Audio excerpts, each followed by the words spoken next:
Corporate Sustainability Reporting Directive is now in force. What that means is that if you're a large or a listed organisation in the EU, or a non-EU organisation with a significant presence in the EU, you may soon be required to make mandatory disclosures in your annual management report on an extensive range of environmental, social and governance topics. Detailed reporting standards will be set out in the European Sustainability Reporting Standards. They're still in draft form, but what we do know from the drafts that we've seen to date is that they're very complex, very expansive and very prescriptive. So any organisation within the scope of the CSRD needs to start taking action early to prepare. We're being approached by our clients regularly for advice on how they can prepare for the CSRD, and there are probably 5 top tips that we can give them. Number 1, educate the organisation.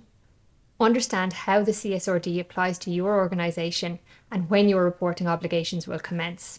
Number 2, start engaging with the reporting standards and understanding how they will apply to your organisation. Some reporting standards will be mandatory, others depend on the outcome of your organisation's double materiality assessment.